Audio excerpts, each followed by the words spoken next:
Ko kore ke o whanga moa ki he talamalu e whanua. Whatapu atu ke hau eiki ka o mua hata klotu. Whatapu atu ke ka inga tonga ko tawa pia mo mea mai ki he polokalama ko ia.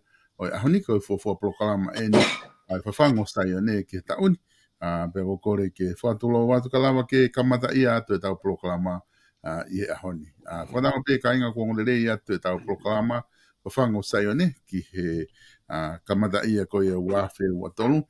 Ke teki motolu ki apina, pe ko whewhi whaitu te ke malamba o whanongo mai ai, pa ke tau kau whataha i he tau polokalama e ahoni.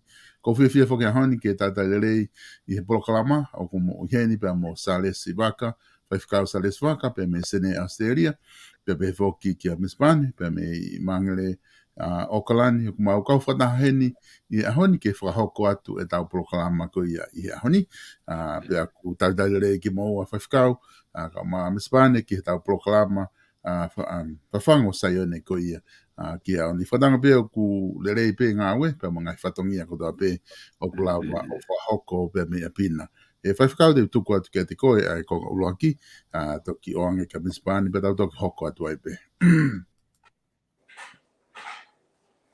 to solo whawhita lahi ki he o tua mawhi ai tamai pe moi alo pe moi lau maari ma on ko hi ko whakawhainga maari ki tau tolu i he whainga maari o e ahoni ke whakawa mo kamata ai tau polokalama ko ia kui ko whawhango SAIONE ko hi ko polokalama whakawi ke ia ko tari lot whia maari e he vipon media ke whai ha whetala noa aki ai ko ha halelei ke langa aki ai whonua pe moi mo ui whakaristiane pe moi tau tui o tua ke tau hoko o kaua he pure anga o toa.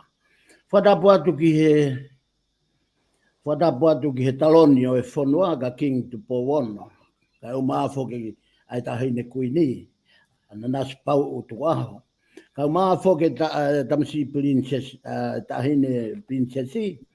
Ka u maafo ki ai prinisi o e kalauni.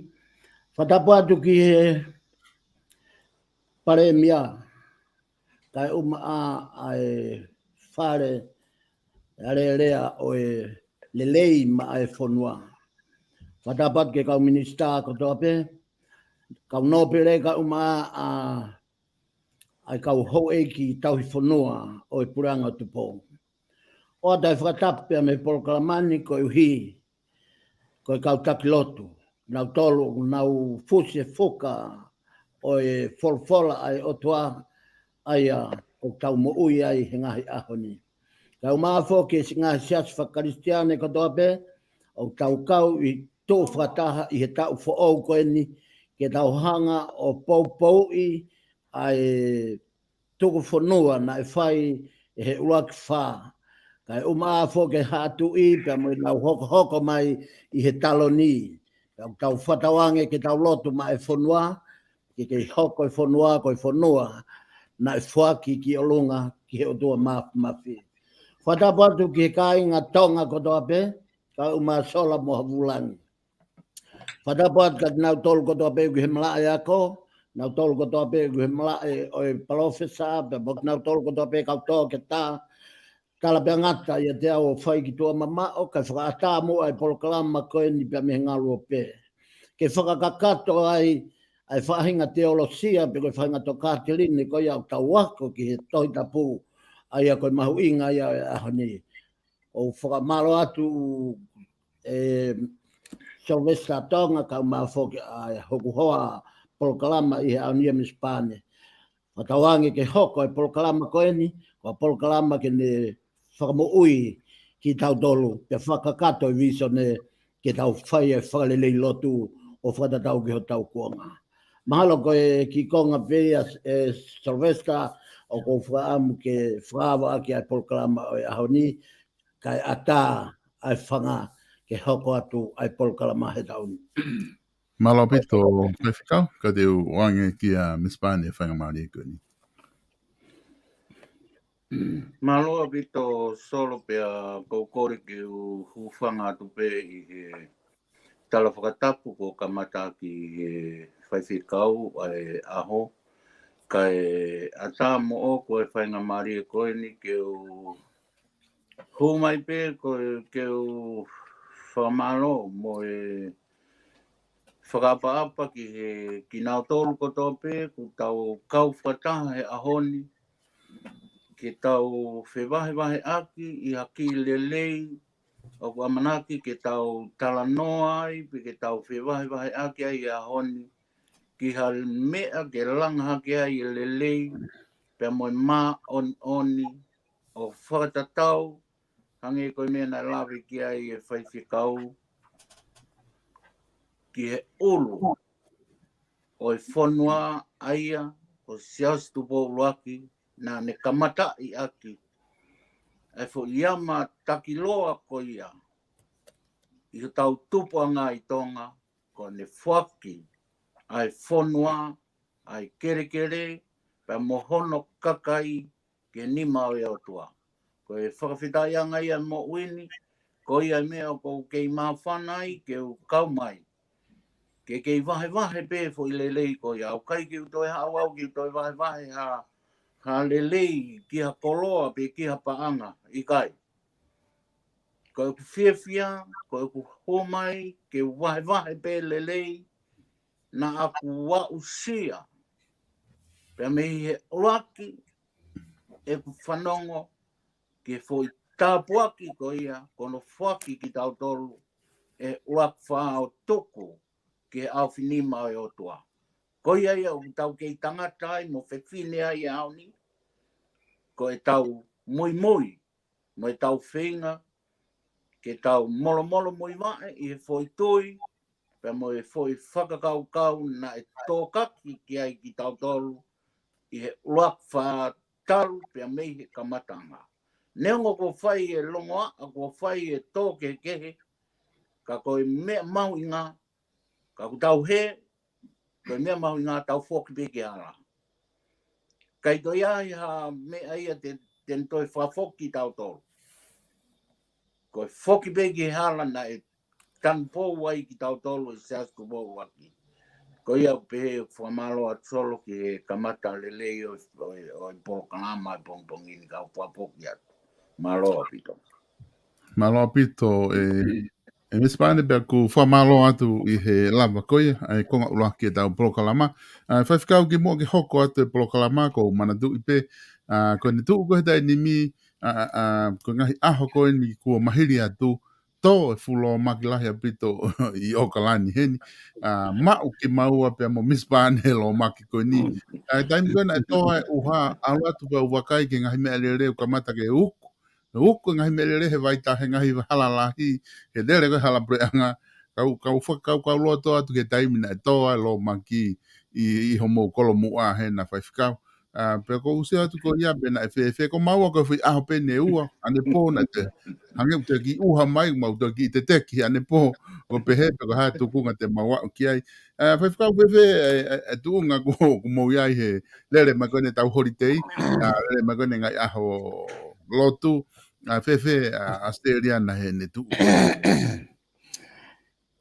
Solo ko tau fia pe foki ko uhi ko ngahi ongongo ku fe ave ake media ka ko uhi e kai ke tau wofo solo ko hono uhi nga he ko mea ko to pe o stala pe ia e folofola aia o ko tui ko ta polkalama whakao si te ta foki ke tohi tapu ko uhi ke rea moni mai tohi tapu kai lava ke tau tui ki he tohi tapu Ka ngebe ko whakamatala ko ni whekau aki pia mo fulo maki neu ki wakai hifo. Neu ki wakai hifo o sio ki ho whenga ko he aho ko ia ki ke au ko mou api. Kau pe he loto pe. Na ku tau ripoti he polokalama mi Australia ai tau flati ko me to ai uhalahi he ni. Na iai ho foi kupu ilea ai ko ho toi palofisa ia tiu whakamanatu atu he tau ni. Na iai ho fo ile ai na ke pe o ki la ta mai uri ho mo feitu. Pa ko tai bi na usio atu ai ke ta fea mo. Tau te fito ki he international airport ko uhi ko fu warehouse ko na ko na ho vai ia o ave koloa ka pe he loto pe. Ku ngari lahi ange uri anu sila i he uri a Australia. Kai ke fo ko ta whakahua pe solo ko ko e fonuani o ku kei tula hoko e pe tu moliliu ai pe i he pure ana tula ko e hon la ala ma fana pe kai ngata i ka malu e pe kai ngata i ko family ku mau kei nofo pe i he hotel solo e solo fa foki ange ho palo fisai ka fai mo mau foki ki api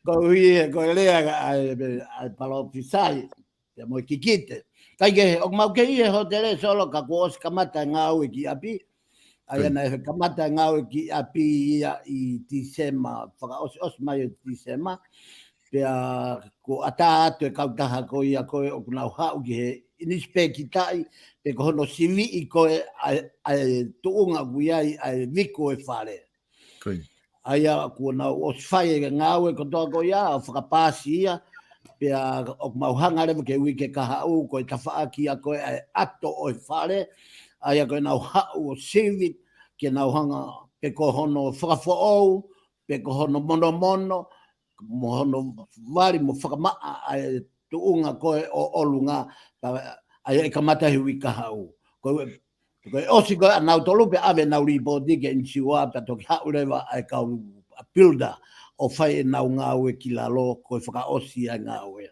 ka ke ko tu nga ya we family pa mau ke i he family mau ke i he hotel ta tau pe ka ku hinga pe mau lof ma o he hotel ko ni ko hi ko fa na wa ko fa mo puna ko u hi pe ko ofi ki he ko mo me ko hinga ko ki mau to nga unu holo ai e solo ka go fa malo atu malo apito mo ha mai me fu flati ko na ko sia tau ki ho me lere ya o ko manato ko hole a ko ta ko si time ki 5 ka ke 20 in ho ka au ka ki vaka ta ko sia to fa foki a o tua ka ko o ko foi u ko na de to fanga ko ai mo kumi hole hala ki abi ka be lo to be hala ni al vaka ku le ka ma ye mana solo ege ko ta ta no fi pe ye nga fa nga ta ko ta wa sia o ki ka ya fa nga ta me fina ngalo tua pe o mi e o toa whainga ta a ko hono hinga ke a ko ia ki tau tolu ke tau ilo ai o toa.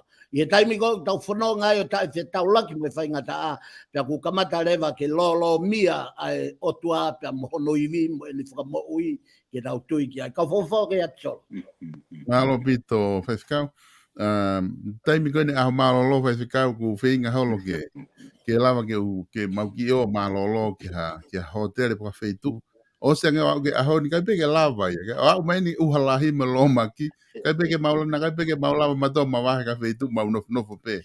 I apin ka ko atu ko nofo hotel ko na ko tui mahalo ko foki ko ni ki api whaiskau. tau ia male ni maka hoko mai he kai pite ke te fe fo ko e waka hotere ko ke a ko ke he fo I he no hotere I he ngā ua ko ho mo lo vai ka ke mau anga ko e lau ko ho o matala malo pe ni ku mau lava pe ke I lere pe tau polokalama ko ni ku mau hao pe I he fu uha lo vai ko ni e mispane na fe e saute he mo fe dua ki mo to ko ma waka me fai fe kau ngai pasi na hange na na lere waka ku holo mo fe du malo be ta puria pasi me me he mo hala breanga ko hanga ka kau o ngat mo ne fai fe kau lahi hange pi lahi yang e uri I New Zealand na pa de fito ke saute he ko fe du na loloto ko ta ai fai kau e Koe whaingata ako tō pē whok solo. Koe. Koe kai ki rau eo koe whaingata. Koe. Koe mea ko tō pē ia, koe whina ngalo eo tua. Koe hoko mai ha whaingata, o tau amanaki, kia whoi lerei, ma whoi tāpua ki e hoko mai. Ka pau te ke whakatoka ngai, ka pau te mo whakatoka ngai, koe si whoi waha taimi koe ni, ai ni koe pēr tō e whuuha loko ai. Ai launga koe ai masiwa. Ai tangi ai masiwa he mamafa ai koloa. Pakapau te mo whakatoka ngai solo. Ai mea o ko uhingi ai, o whanongo e o tua, ki he tangi ai masiwa. Pe mai o tua, sai, masiwa, monofo motolu hena.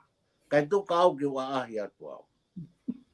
Pe ahi mai o tua ia, o au mai koloa, mi whare koloa.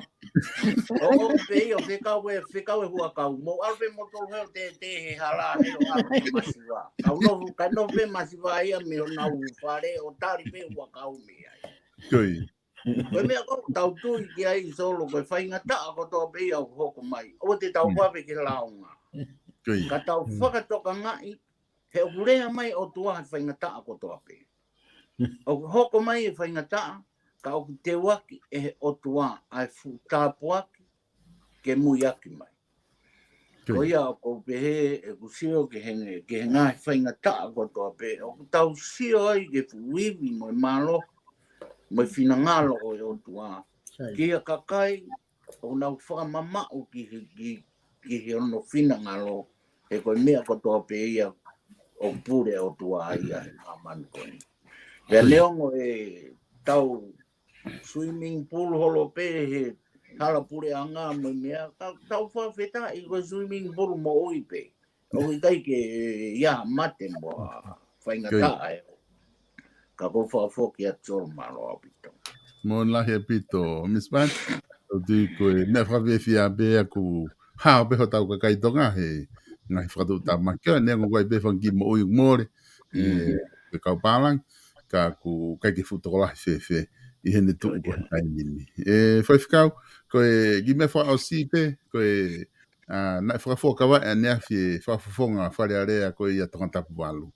Tangata koe ko sione vai taione, ko tui koe tōta who e ni hu pe mi tongatapu walu, o kua ui ke hu mi tongatapu walu o whitongi, ai whawhawhonga koe ni kone pekia, koe tahaia e ongo whawhiawhia mi tonga na e lama le rei e wharearea whai whakawa, ai whawhawhonga koe ni ke ni hoko atu ngā ue ko mai ko lawe e poki na I New Zealand e toko tahani mo na family o ngā ue New Zealand pena ki foki atu pe I he kimu he lockdown pena ki foki pe o koni ki he kolotopuanga pe a whai ka lockdown o na ki I mouna fo ai o whai pe ngahi ngā ue ai ki kolo pe mo e wahenga pe a whili rewa he wahenga na whalala ki ai ke ni hu I whalearea whaifika I ho wakai ki unga kui ai te tukai whai mare ko ha ho wakai ki tu unga ko ia kui ai e whili koni na whahauko koe ni pe mo e tō taha koe ni ko whili e he kakai ki whafonga I whalearea.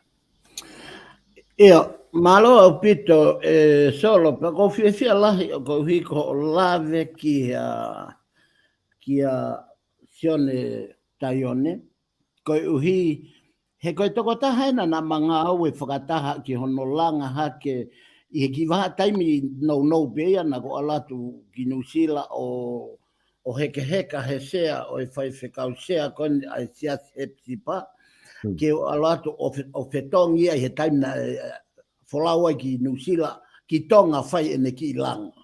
Koe. Ya nau alato o ta utu ai o toka ngai ai ako ko ni koi ai siasi. Koe. Ko lolotonga ko ia o ki confuse fa ko wada mai solo ko hi he ku kau e hingoa ko ia ke whakaosta ione o ki lahi tione ai. Koe. O koe whaki o pau pe ko uhinga ki a vaea kai he toksio he tāko vaea. Koe.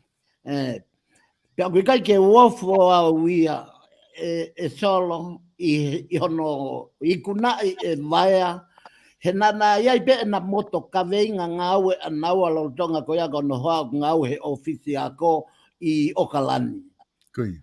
Pena ia e na ka veinga ngau e nau na e ui pe ia i Okalani ko i loto ofa. Koe. Pena e kau na e lave e mauako ai ako teu na saletina e lave ia ai tokoni na e fai e sione e vai a pe mo mere. Na Naomi naua o apply ai ngahi funding. Ki hono toko ni i o e ako, haua mere me potungau e ako, haua vai me ne tau kei i he apply o ngahi mea ko. O hanga e vai a fai e u mea ngau e ko ia. Ko ki time no no e mau whiohi mo vai a kana ku ilo ai fai to tonu a vai a. Koe. Ko hi he neongo e ne hao ngau e holo he paanga, kana e mahino ka te au e ne taumua ko e ofa ke kakaitonga. I he whanongo atu koe ko nei kuna ina kai ke wofo au.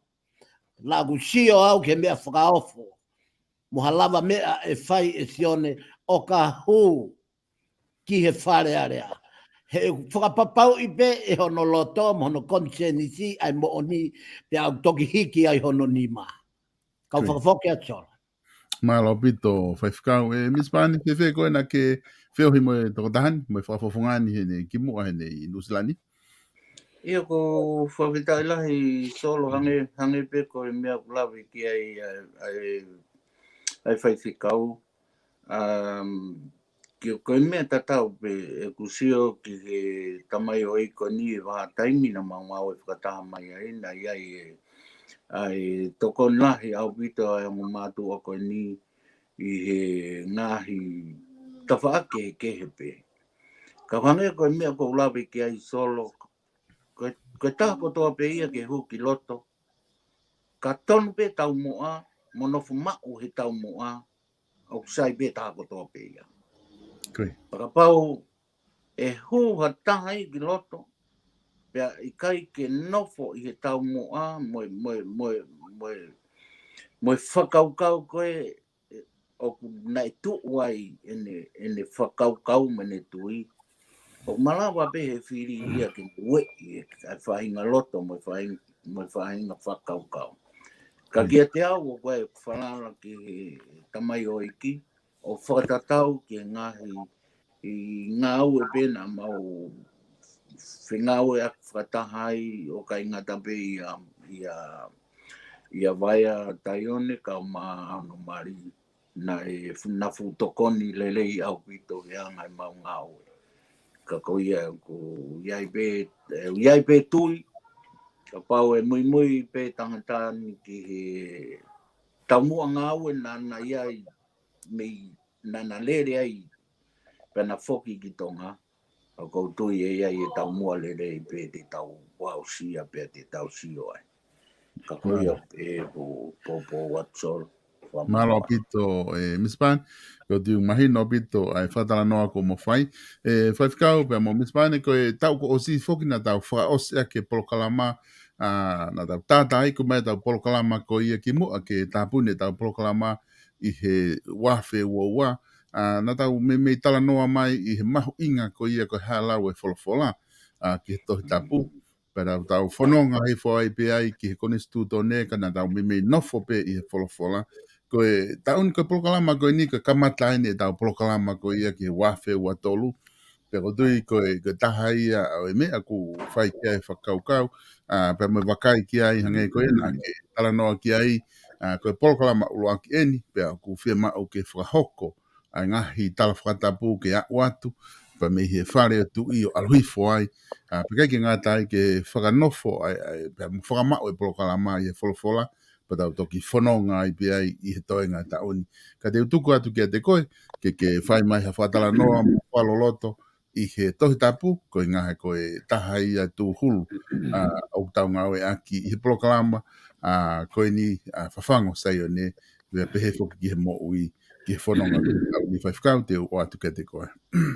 Ia maloa bitolo pia ko hange ko ho whaka talanoa o ku whai ai mahu inga ki tau toi whoki mua ki fo i polokalama tāpuni o i tau ku o si ua noa ua na ta nofo ai i he mlae o e tohi tapu ko e hae lau e tohi tapu pe koe fola ai o tua ki he tohi tapu. Ai aga ne tū koe e tohi tapu o kune hanga e ia o analyse mai e mahu inga o ea o mai ai lea ai o tua pe koe fola ai o tua. Pena ta whakamanatu ai e ngahi tefto i poini e fitu la lahi. Aia koe ku kore solo haki whanga maari e o polokalama koe ni, ko hono uhinga ki tato e whoki ki ai, ko hono uhinga koe kau whanongo, ko hono uhinga ke oa na whaiwhai ku iaha wheto o aki, i he taimi o mahu inga ai lea mai ai fola ki he nau mo ui. Ulua ki, na ta lave he ulua ki pa te talue pe i he tohi tapu mono ngai whakamoni. Koe ulua ki koe tohi tapu, koe tohi whekau pe mi he o tua ki a te ki tau tolu. Koe foi mea mau inga lahi taha ia, ke a o mai e whekau ai o tua ki ha mo ui. O ta tau pe koe hae mo ui, mo e tūkunga ku ia e tangata. Pe o koe tūi, pe koe hou eiki, pe koe nōpere, pe koe paremia, pe koe tangata ngoue, tangata tautai, ha whiwhine lalanga i wharehanga. Hataha pe o au ki he tokotaha, o tau pehe koe tokotaha kune mau ai mo ui koe mo ui aki ai te au aki, ai drugs, ai whakamawa e whamiri. Koe hae ai whahinga tō onga o kui ai tangata. O ku kei whakaamu pe whinangala pe o tua ke a o mai honore o whau mai i he tohi tapu. Koe mahu inga i he tohi tapu, i he poini ulua ki. Na kohono toi whakamoni lewa ui e kōsperia sione wa he tolu vestaha no he na e ofa pehe ai otua ki mamani. Koia na ne foaki hono alo tope tahane whakatupu koe uhi. Koia ko tope etui ki a te ia ke ne mau ai moui o oa tene auha. Ta o mahino heni ko nau tolu ko toa pe hei kai ke nau tari ke a mai e leo o tua ke nau tolu ko nau iku anga koe auha. I kai koe ia solo. Ta koe mahu inga ia poini ulua ki. Poini hono wana ta lawe kia i he tau ko o si. Koe tohi tapu, koe tohi mea to koni whakalau maari ki he kakai ko toa peo mamani. Hono tohi potohi whakamoni ko sione, vai whaves tolu whaa. Pea pehea he kōsperia sione. Pea pehe e si so ki a teki nau tolu. Ko e ku mea kai e, ko e turi ke whai e whina ngalo, o ia na ane whekau mai au. Ko e mea kai e, o ku uhinga e mea kai ki ho tau lau maari e. Ko ho tau lau maari e, ko e mea kai, ko e fola ai otua. Ke whakato ngai, ko e poini a hanoa, ko e tohi mea to koni whakalau maari e, o e kakai ko toa pe ke kai ai a mamani, ko hi ko nau lau maari e. Poini hono tolu, na ta lawe ai e solo i he tau ko si, e poini hono tolu, ko e tohi tapu o ku iai a e tenga mo ui, whakalau maari e, o e whakamo ui, whakaivia, whakahauhawai, a e mo ui a haatangata, ke nau mau e mo ui hauhawa. Potohi, ho sea vai hongo fulu vese hongo fulu maua. Whai ho mo tō ke tupu koe mā oni. Whai ho mo utu ke hoa mo e ofa. Keri maa mo tolu ha potu fo ou. He kua taimi tonga ke tau kumi ki a Sihova. Ka e oua ke ne hoko mai o whaka uha mā oni ki a te tau tolu.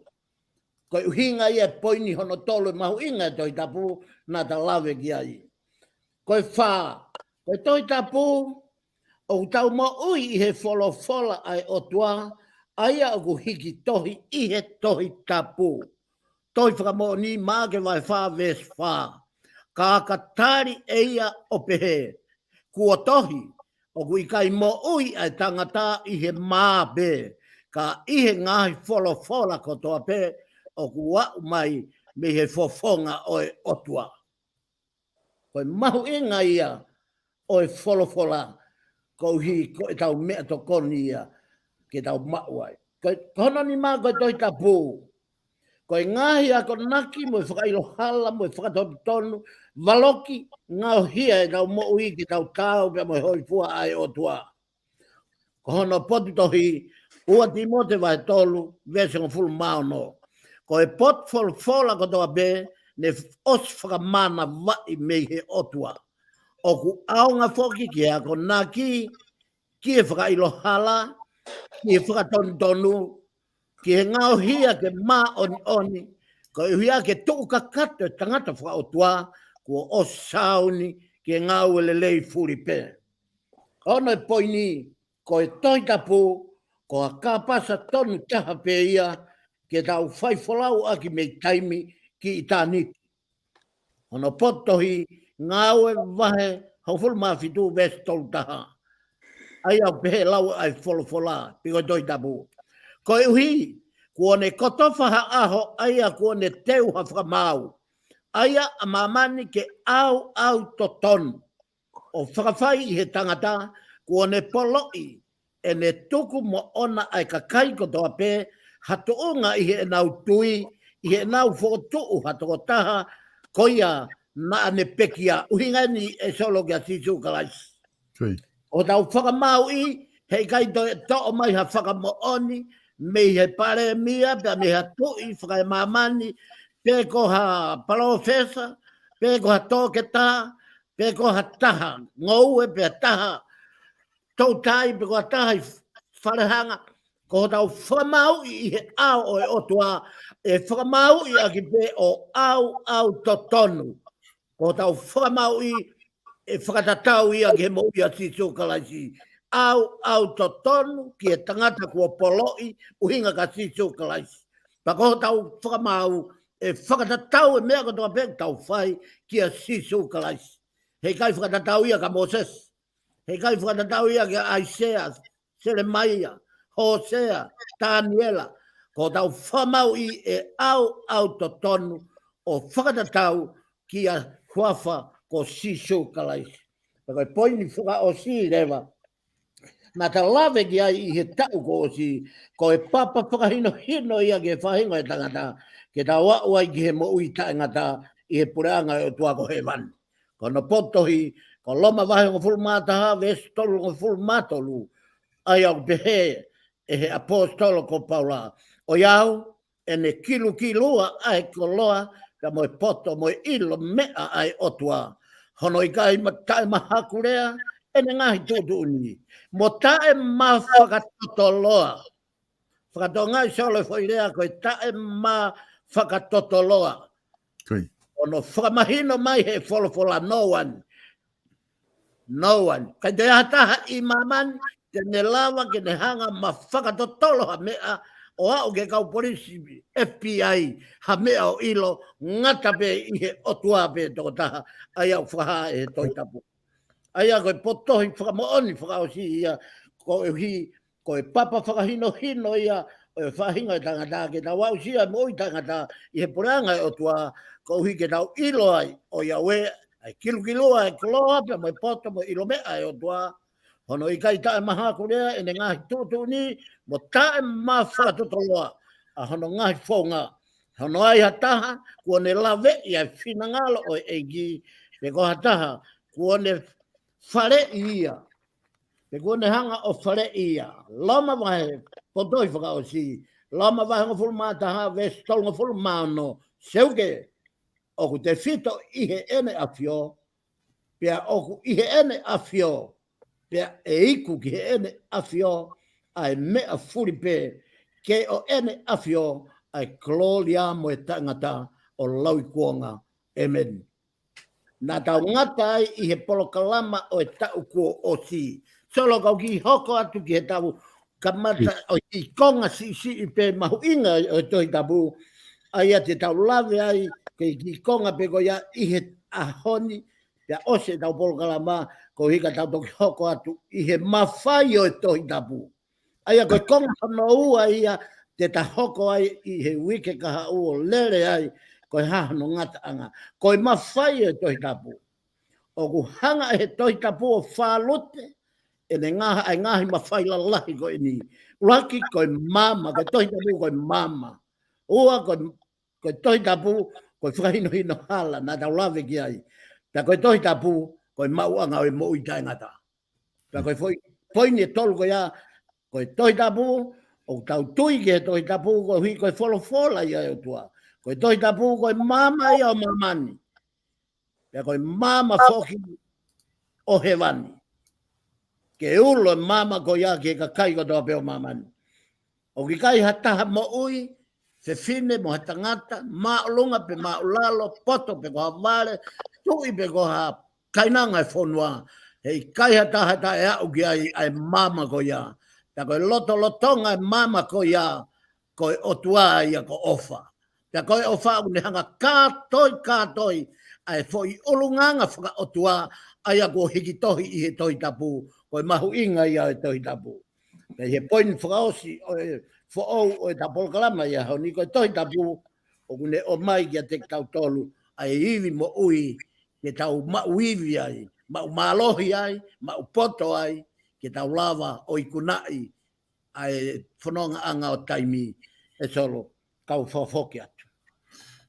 Nā loa pito whewhikau, tui koe whamana tui au whai I he tohi tapu. Miss Pante, o atu peka koe, nā koe hao tāna ki mai, ki he konga koe, pa moe kawinga maho inga koe, ni whai ki ai tala noa, ange koe a kua whatala noa ki ai e whewhikau. Se malo pito solo kau whawhita ilahi ki hau tua, ko ia koe kawinga mau inga o ko toko mai e whaiwhikau.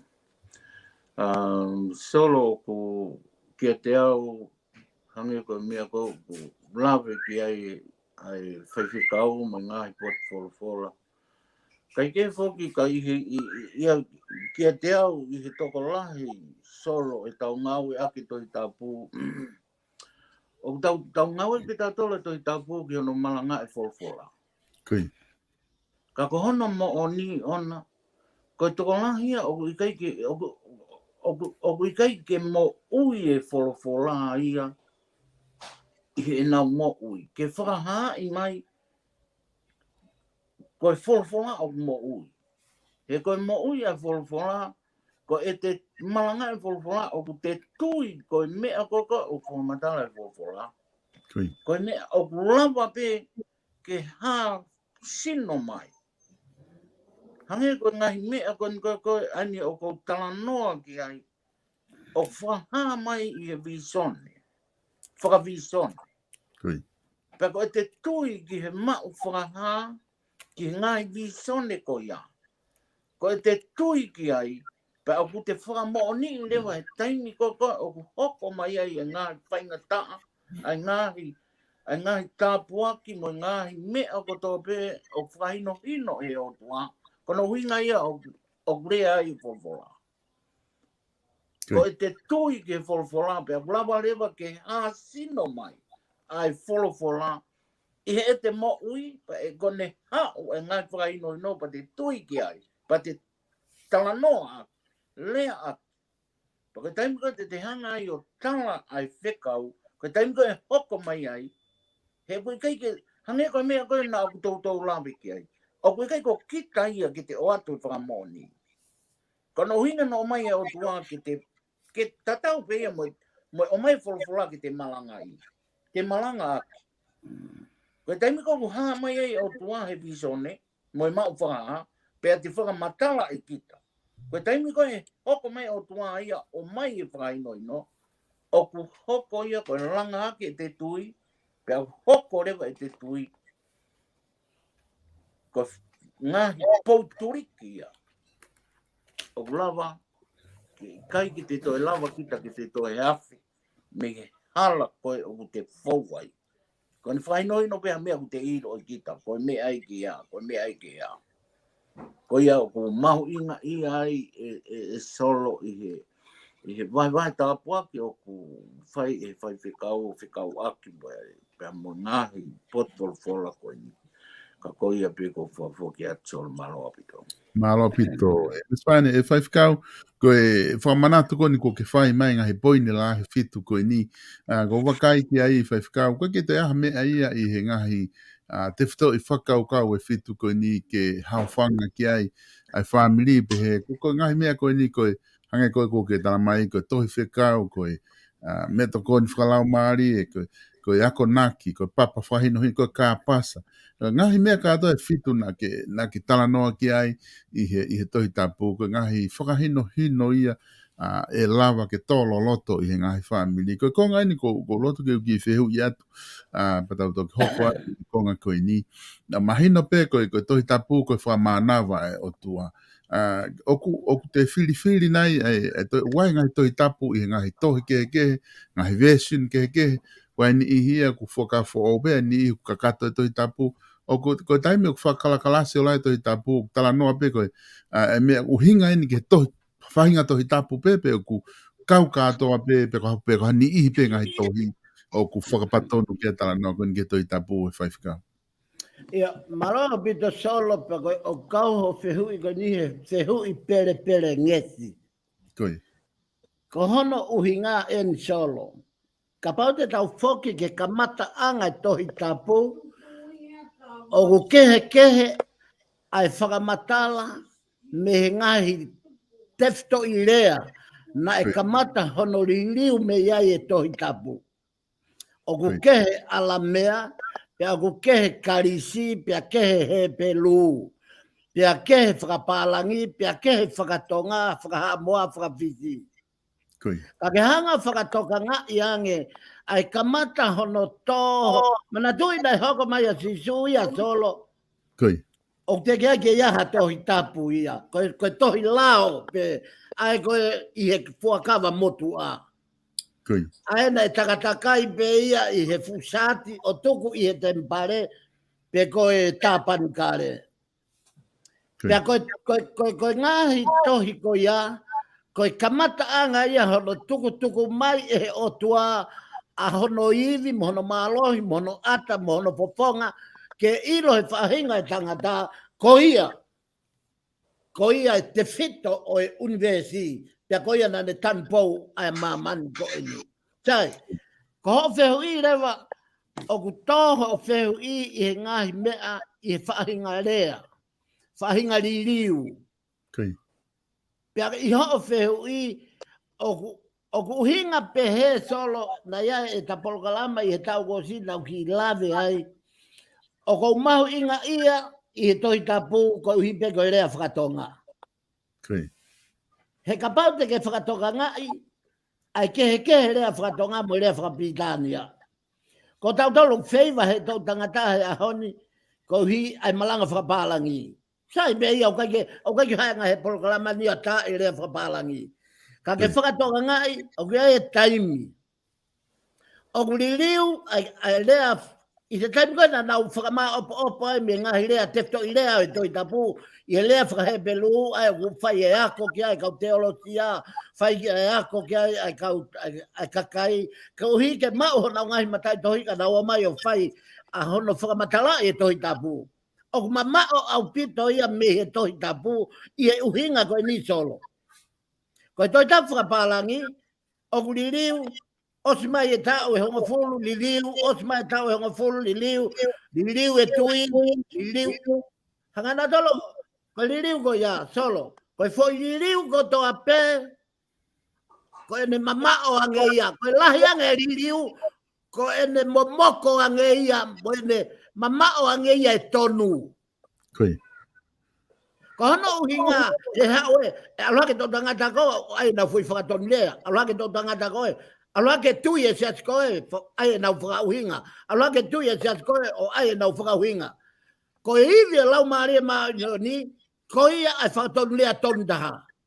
Ai ni nai lawe ki ai toko ua koe nā koe hiki he visone, mo i mau whakaha.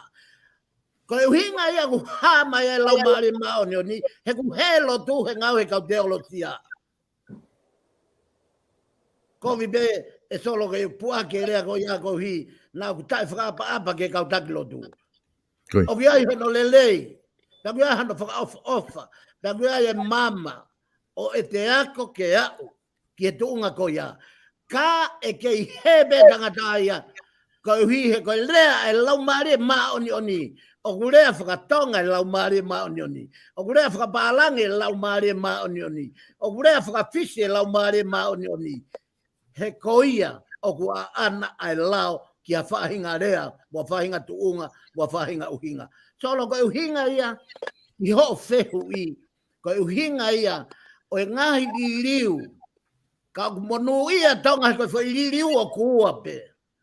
Aia o kui kai ke fu mama o whau me mooni. Ko tau whakapalangi, ku ke osi mea i pe e solo. Mahalo ko te ia o e liriu ia ke te au tupu. O e liriu o e tohi tapu whakapalangi be, i e rea whakapalangi be. Ka ko e mo on o e lau maari e tohi tapu. Mei he otua. Ko e lahianga e liriu he whakatou tangata. Ko e me mo moko angeia. Ko e me mamao angeia. A e tangata mo ene tui. Mo moko mo ene tui. Pia he ene tui. Maka tuunga he liriu. Solo ko me tari ho he hui pe kai. Mari o e fai kau o ku mahino o pito ka te au e tari ko kanga o mai pe ku mahino pe ko e tahaine o e fai pere ngesi hono fa matalaka ku ka mahino le rei a pito tari ko ki o mai e mitspane ko ha tana ki mai i whakau kau ko ia ki mo ke tau al ke tau fa ma popo Malo o pito solo ko hangi pe ko mea ko lavi ki ai solo mauina foki e hangi pe ko whakau o koe to i tapu e katolika o koe to i tapu e Wesleyana kai hi taim tatau pe ia kon nau tolu katolika te nau tu yang pe nau tolu ke ngahi dea mo ngahi mea ko i nau to i tapu ko Wesleyana o te nau tu yang pe ka hui kai ko mea ia ke te au i o lau marie ko hui kai ko mea ko lau marie o tua ia pe o te katolika pe o te Wesleyana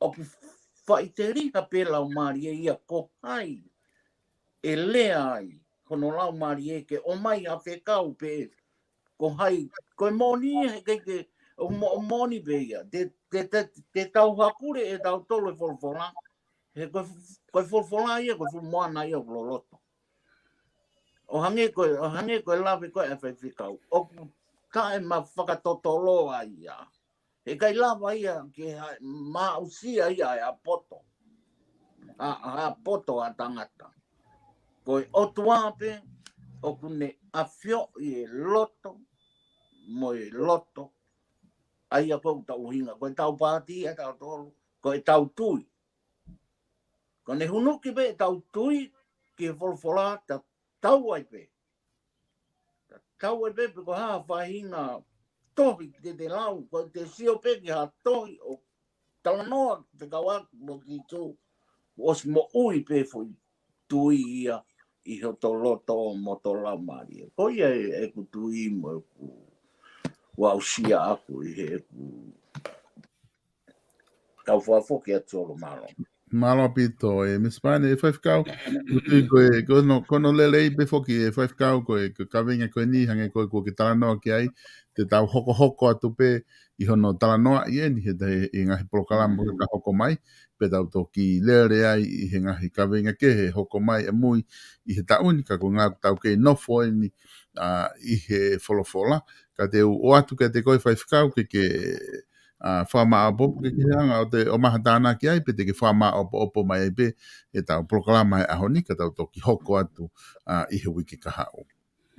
Ia mara a bita solo pe ko whawhitai lahi ki e ki ko hi ko e POLOKALAMA ko tau whai. Ko no uhi ngā pe ko e i he tū ko he taimini ko whaampe ke ki lawe ke mea ko nika ta tok whoki mai ke tau whakamā popo solo.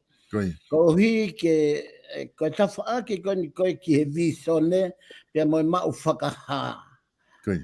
Pe koe ki kite, pe koe palofisai, pe koe tatala pulonga, pe koe to'o pulonga, pe koe mau whakaha.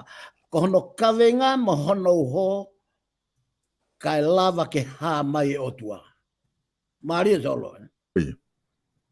O kai toi uhinga visone ko uhi ko hatangata, pe ko hatui, pe ko whakaukau a poto, o hange ko ngahi tui, whakaparofesa whai a honi, ko uhi ke kau tangata na nau ka mata mai, ai de whahinga tui ko ia mehi wesi te. O ko whakaamo au ke whakamahino ai mahu inga o mea koe tala lau maarie. Koe tala lau maarie kono fuke fukei mai e o tua ia ki he tangata. Pea tapia mo e o tua o kia hono ngahi potu whonu e tohi tapu. Kau toa ate ngahi potu tohi whakamo oni koe ni, ka hono uhi ngā ke whakapapau i aki o kui kai koe motua pe koe polokalama FAFANGU SAIONE koe tohi tapu. Koe lau maarie, o ku lea lau maarie i he whai polokalama mo i polokalama o e ahoni. Siope vai fitu vesta hawha. Tā o ku ke whakairifia i au aki, ai ngahi misi, pia ke omie visione ke ulifu si ai. Se ke tala loto a siope. Tala mai siope. Ka ko me au whai o tua kono whakairifia i au. Lolotonga ho finangalo ke whanau i mai au ko siope, osko ia toi hanga e koe o omi ai misi, ta ke toi o mai mo e visione ke usio atu ka koe whakalau maarie.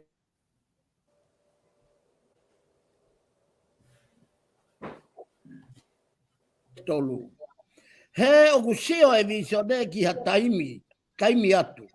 Kua tūtu oni pia o ku hori ke au, pia e i kai loi. Ka pau o ku ngari tuai, piki pe ki ai, he kua pau pe e hoko mai. He kai tuai. Whakatoa ngai ko tala lotoia a Habakuke. O pe he Habakuke ko visione he ne au sia, pe ai e taimi pia fiu ia he tatari. Hange ka loi. Kai tala mai he au sia Habakuke tari. Tari be. He ka kuia ia mea ko maari whekina i hata kina e lau maari e maa oni holoto mo lau maari e kua pau ke hoko mai. Pia kua pau ke hoko moni. Ko e hinga ia e solo o tau o mai e whekau ko e tala be. Foi whekau be ia visone tala be. O kai ke uhinga e ke toi aluko kau he whakahoko. Whakatonga i koe palpore mai a honi, koe nau toi whenga ke whakauhinga i mo whakahoko e nau tolu ai visone. I kai, ko whatongia mo hopoto ngata pehe tala. Ka kohono whakahoko koe o tua ia. Pea au te kia ha mea ia tala whakavisone e he polokalamani. Pea ku wawe mai, pea tuai mai ka e hoko mai. Na e tala whoki i he polokalamani, he kamata anga e polokalama, koe e ahi mai o tua he mate, e ahi mai o tua he vai, e ahi mai o tua he afi. Pea ko koe solo e foi whakamoni tau potu, whakamui taha. Ne mei liu ho veni au ia koe waka. Koe whakamoni ia, ai mea koe na ku uhinga tuki ai, ko tau whatongi a peke tala, kau kwa kia tau mawhai ki tau hanga, o whakahoko hafo i whikau e taha. Tala be, pake tatari ai. Pakapau e tuai mai, wawe mai, tari be. Sioeri vai ua vesu a walu, mo ua hiwa solo. Tala loto nia, palofita i hono kuonga. Ta e hoko i he kuonga a mui, te uriringi hoku lau maria ki e kakano mo ui kotoa. Ta e whai palofisai, homo ngai foha. Moho ngai ofe fine. Ko e matua o motolute nau whaamisi, ta koe kau talavau o motolute nau mata visone. Io, na mo kau tamai o eki mo kau nanga te uriringi hoku lau maari e ki ate ki nau tolu i he kuonga whakausi solo, kuonga whakausi. Whakatonga nga i he kuonga ki mua solo. Ko e ui e kau whaiwhekau me ui pe me kau uhangat o me to ope kau whaiwhekau ia ngai siasi me whaamiri na e hako i whaiwhekau. I kai koia solo? Koi. Pau whakatulou me e ope i he polokalamani ka o mai ha tala noa whakatata mahino. Koe haa mea. Koe haa, o tala pia koe haa lotu. Pea na e mei ke hoko hake peki nau tolu i he sea o siasi he koe haa na ilonga koe haa lotu. Koe kuanga whakaosi tai aonga. Maria solo, Maria. Kuonga whaosi. Ahi mai lau maare mao nene kuonga whaosi. Pea koe ane ui tangata, hei kai ke toi whaia ke hako I lotu, kai toi whaia ke hako I poto, kai toi whaia ke mea koe na tau whou ai, he whoi system motua, koe whoi system whou, kua hoko mai bea lau maare mao ni. One ahi ai loto e tangata mo I fine mui mo E talavou, pe aku ne mau pe eia kakai, koe kakai to tonu ke ui, pe ia he lau maare mao ni, ke nau mata visone, pe nau mau whakaha, ko hi ko ene ngāue. Pe koe ua pita, wahe ua vesi ua noa mo ua taha. I longa ha palofisai I he tohi tapu, whanonga solo. I longa ha palofisai I he tohi tapu, na e kai tuku ia, na e kai tupu ia, me ia whakauhinga ai tangata. He kua te eki sii, ke o meia ha palofisai I he tutu uni a tangata. Ka na e lea ai o tua ha kau tangata ke takina me he laumare maoni oni ke ne rea aki. Mau inga ia te whanonga tonga mo I pure anga solo. He kuiai ngahi palofisai, o kuiai ngahi kikite, he kuiai pia mo ngahi pulonga, o fie mau ia ke tatala, e he laumare maoni oni kai au mai, e ne rea mo e ne tala whekau ki tonga. O kai maka tuunga ia he tau malanga I ko speri, I kai au pito. He koe tuunga whakapalofita, koe tuunga maulalo ia he society, koe kuri ko. Ka o maolunga ia I he tiri ai o tua, he koe palofita, koe toko taha whakahoko whekau, ki hono whina ngalo. Pakoianga ia, ai ngahi mea, e solo kou whakampe, ke taki I lawe ki ai I he whakam, kou hiko e ta taimi, koe konga bena I visione, moi mau whakaha, ka te tau toki lue pe mo whakamanatu, ai mahuinga I visione, moi mau whakaha, pia moi tatala o I pulonga, pia moi a okurea ki ai toi whakaha I toi sione. Solo ka I he, na hoko toi be ta whakamao popo, kono I ngā kau kore mua, ko hiko whakamao opo e polokalamani he aho ni, o kou whaamu ke tatohanga repeat mai, ai foi programa whaka osi mohono whakamā opo, kono I ngā katakamata lelei he programa hoko mai, katakamata lelei lewa hoko atu, pia me he kamata tā hiwa o tā walu noa, o lere ai ki he nea mai ki ahoni mo ngai whainga taa ku hoko, I he pure anga siasi, pia mo I kakai o e whonua, aia o kui ko I kakai tonga. Sai, kau whoki ki he foi programa whaka osi. I he tawalu whitni mana e o ai e misinare a tonga, ai siasi o kui ko siasi o e otmotuanga o wha, na e au ai hingo I a taha siasi, kaki I he iloa aki ko siasi whakaongo. Na e au e nau misinare ke paanga ta.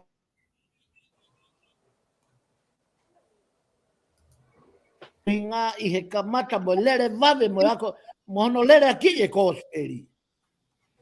Pei he tānaki e paanga ko ia, na ia I e ngai whainga taa na e hoko ai. E solo. Lolo tonga ko e ni kai ke tu whakataha e foi kau misinare toko walu, pea mo misa peka. Nofo misa peka me ta whaaki o tu poulu aki, nofo kau misinare me I he. Ta koe foi palo pole maa rewa, kai ke lava kau misinare ke whakahoko le reo, nau whatongia whakosperi, li liu ia I he ngai wharei, mo ngai fie mao whakapes nolo, ai paremia ka komisa peka, he ku huhanga tonu e ne fie mao pes nolo, huhanga tonu ke ne afio. Te haurewa a ne afio, I he wharei whakapolitikare, wharei whakomesiare, wharei whakasivilize, me a kotoa bena e wharei,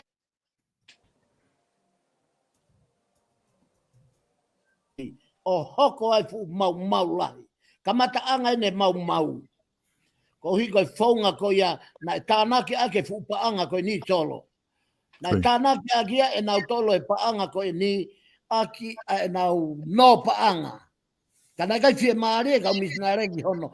ki hono kamata ke oangi ai mea ko no paanga o laku he misnare o se ko ia kai toi foke ka kai lolotonga na hu mai mo politikare pe mo lotu ke whakakea ke whanua ke tau mawahe matanga pe me he vauta toi hua tu po a misa peka ia o toi ihe lotu mo mawhai hono sea ko he ihe lotu o hu ia o toi whaka mamawhai ka kai ki he misnare aki ai na wo no paanga mo tuku aki koloa mo mea behe. Pea koe foi mea ena mamahi ai kau misnare. O hao mai foki ke taimi koe ni na e alo e foi kai fia maria ko na o lere he newspaper. Lere newspaper Pitania, lere he newsi koe a Nusila, Asleria, o lere ai o tio ai pe alau ai kau e siriana ko toa pe kau siat whakango. Loto mamahi lahi monia nau tolu, he a misa peka. Ko ene alu ana o toi hangeru ne toi tao e ia foi whai ngata. Na ia o foki o lau ngai ai whai whikau ni a misa peka ki Bidania. Na ia o foi lau ngai ki Bidania. Na e ave ia he konsela to koni tonga. I he tokotaha ko ia ko Alfred Makai. O hanga to ta ko ni ave foi la nga ki Britania pe ha wai ai ka fuka tolo me Britania ki pale ma ko ko tonga. Pe da ha o ka fuka tolo ko ni o na ma o uhinga. Ai ko na uhinga mo veu ko hi ko ma va mi sa peka mi ho no ui ko tangata misinare ke tokoni ke kau misinare to valu tonga alu ya tu me ta fa politika ko hi ke ako e tu i ke ta fa politikare atu bolu aki. Ko ngai fai ngata ai ni. Na o mai ai ave ai ngai lau ngā pe he. Ulakia ko hi ko fai whikauni mo ene ngahi tui whaka politikare pe mo ene ngahi tui whaka komersiare na e kau lahi au pito a peka ki hono whare i e tui. Ua, na e iai ai kaunga lahi a misa peka ki hono whau mo whaka tu e ngahi lao o e konistu tone e puranga tonga. E soro? Ta ki tu ai ko hi ko whakau penia ai motu ani i mama e toi tapu. O osto tonu geliliu e konga lahi konistu tone. Na erea ake ene Palestini o siasu e siriana kuo malolo. Aini nane fitongi e te vita koloa ia havea. E tokta ahio. Fe ke tau whai ha whalelei ki e konistu tone. Ko hono hinga he koe foi mo veu ena ka mata koe ni. Ko e no whau mo hono whakatutu e lao e konistu tone o e pureanga tonga koe konga lahi ai koe whakaukau a misa beka. Lolo tonga ko ia kalangata ki e konferenisia Australia.